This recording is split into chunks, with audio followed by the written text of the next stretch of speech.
Saya sedang berada di kompleks gereja Tawangsari, Paroki Bedono. Dari atas, dari Gua Maria Giliasih, bawah itu adalah gereja kami, Kapel Santa Ana, wilayah Nawangsari, Paroki Santo Thomas Rasul Bedono. Dan ini adalah pesiaran kecil. Di belakang gereja ada Golgotanya di sebelah sana. Lalu di bawah sini nanti akan lihat Bunda Maria, patung Bunda Maria. Coba aku lihat sini. Ini ya tempat untuk berlalu lalang. Jalan salibnya ini menyala kan, karena kena matahari dari sisi barat. Bagus banget ya tempatnya. Mari kita turun untuk menuju ke Gua Maria. Nih, sayup-sayup terdengar orang menyanyi lagu-lagu nasional untuk persiapan perayaan kemerdekaan Indonesia. Nih, kita semakin turun dan turun, ada jalan salib singkat. Saya ingin suatu saat camping di sini. Mungkin dalam waktu dekat lah.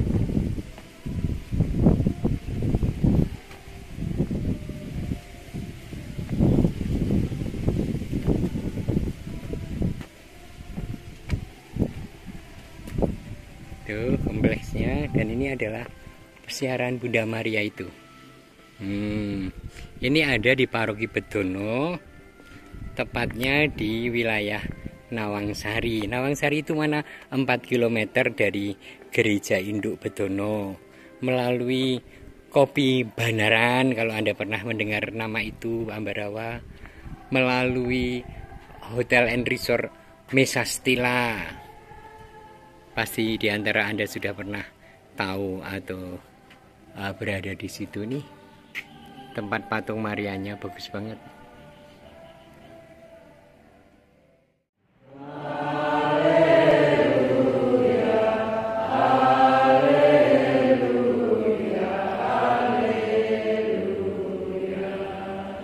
Tuhan bersamamu. Inilah Injil Yesus Kristus menurut Matius. Pada suatu hari datanglah orang-orang Farisi kepada Yesus untuk mencobai Dia. Mereka bertanya, apakah diperbolehkan orang menceraikan istrinya dengan alasan apa saja? Yesus menjawab, tidakkah kamu baca bahwa Ia yang menciptakan manusia sejak semula menjadikan mereka pria dan wanita? Dan Ia berkata, sebab itu pria akan meninggalkan ayah dan ibunya dan bersatu dengan istrinya, sehingga keduanya itu menjadi satu daging. Demikianlah mereka bukan lagi dua, melainkan satu. Karena itu, apa yang telah dipersatukan Allah tidak boleh diceraikan manusia. Tidak semua orang dapat mengerti perkataan ini, hanya mereka yang dikaruniai saja. Ada orang yang tidak dapat kawin karena ia memang lahir demikian dari rahim ibunya. Ada orang yang dijadikan demikian oleh orang lain. Dan ada orang yang membuat dirinya demikian karena kemauannya sendiri demi kerajaan surga. Siapa yang dapat mengerti, hendaklah mengerti. Demikianlah Injil Tuhan. Terpujilah Kristus. Kesetiaan hidup itu dimohonkan kepada Allah. Kesetiaan relasi suami istri diperjuangkan. Mengapa gereja itu sungguh-sungguh menghidupi kesetiaan dalam hidup perkawinan sampai tidak ada hukum bercerai? dan satu dengan satu, bukan satu dengan 2, 3, 4, 5, 6, bukan. Satu. Karena perempuan dan laki-laki dalam gereja Katolik adalah equal, sejajar, bukan satu lebih tinggi dari yang lain sehingga seorang bisa double yang lain, tidak, equal.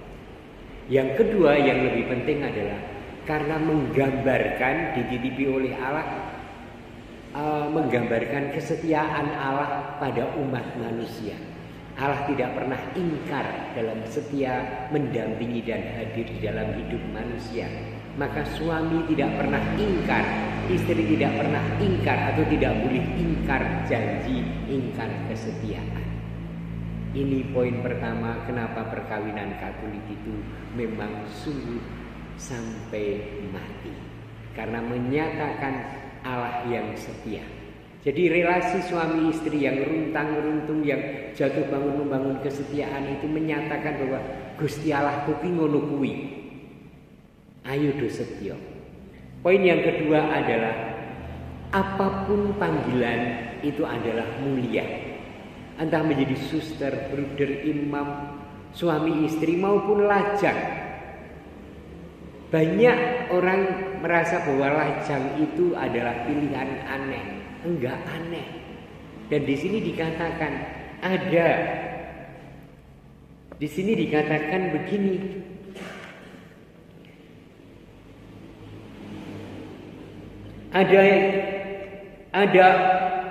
Ada orang yang membuat dirinya sendiri demikian karena kemauannya sendiri demi kerajaan Allah. Siapakah ini? Bukan hanya bruder, suster atau romo, tetapi seseorang yang menjatuhkan pilihan untuk hidup sendiri. Tetapi yang perlu dicatat adalah demi kerajaan Allah. Bukan mau aku ndak repot uripku, enggak. Tetapi supaya aku bisa mengabdi lebih total dan leluasa. Maka mulialah Anda juga yang lajang. Bahkan kalau di Filipina itu sebutannya sangat indah. Blessed woman, wanita yang terberkati karena lajang. Ini tidak promosi lajang, tetapi in case kalau seseorang akhirnya memilih hidup seperti itu mulia sebagaimana suami istri, sebagaimana romo, bruder dan suster. Apapun pilihan kita, ayo kita hidupi dengan belajar kesetiaan kepada Allah. Amin. Misa pagi lagi dan lagi. Suhu sangat dingin di Bedono.